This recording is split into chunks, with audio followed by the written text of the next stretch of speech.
Hey, it's me.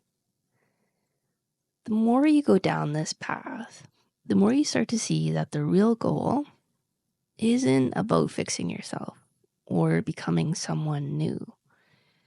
It's more about uncovering who you already are underneath all the layers you've built over time. At first, those layers might seem like your personality, like they're just you. But as you keep going, you start to realize that a lot of what you thought was you is really just patterns, habits, and roles you've played for so long that they've become second nature.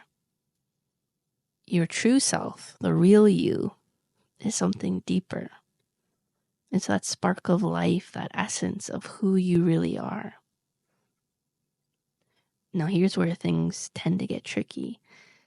Most of us have this idea that our real self is something impossibly perfect, something so pure and divine that it feels completely out of reach.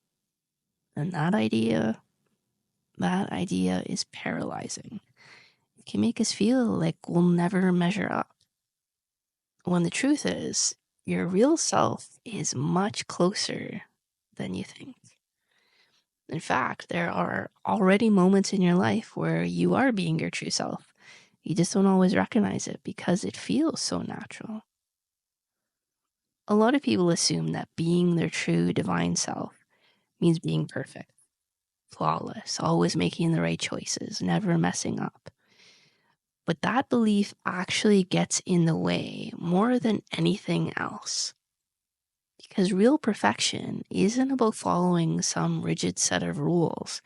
It's not about doing everything quote unquote right. It's about how you approach things.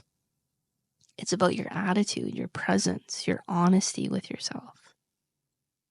You could do something that looks perfect from the outside, something that follows all the right rules, and still feel empty, conflicted, or dishonest inside. Maybe you're doing it out of fear or because you want approval. That's not your real self acting. That's a version of you that's trying to fit a mold.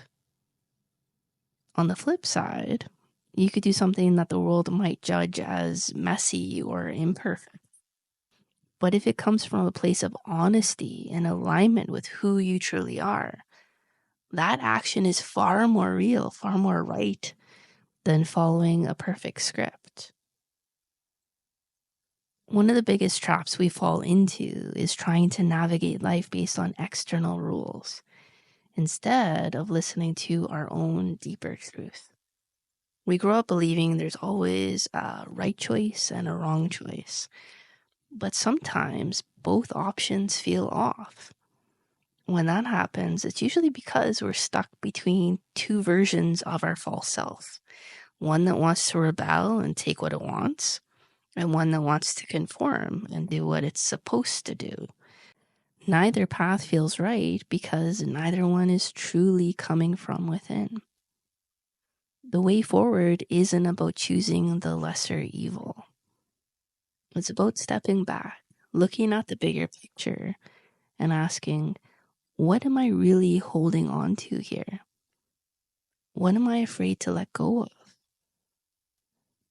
Because almost always the real block is that we're clinging to something, some illusion of control, some need for approval, some idea of how things should be. And when we find the courage to let that go, something shifts. Suddenly a new way opens up, one that might not be perfect, but that feels real, that feels right. Letting go isn't about sacrifice. It's not about giving up something important. It's about releasing the illusion that you ever needed to force it in the first place. When you look back at your life, you'll probably notice that the times when you felt most at peace, most free, were the times when you let go of something you thought you couldn't live without. Those moments weren't about loss. They were about stepping into something truer. This process isn't about trying to be better or good enough. It's about seeing yourself clearly, both your strengths and your struggles, without fear, without self-judgment. It's about recognizing that the parts of you that feel messy or imperfect aren't barriers to growth. They're actually the doorway to it. When you stop fighting against yourself and start working with yourself, everything changes. So if you ever feel stuck, if you ever feel like there's no right path, take a breath. Instead of trying to force a solution, ask yourself, what am I afraid to let go of? The answer to that question will show you exactly where your next step is.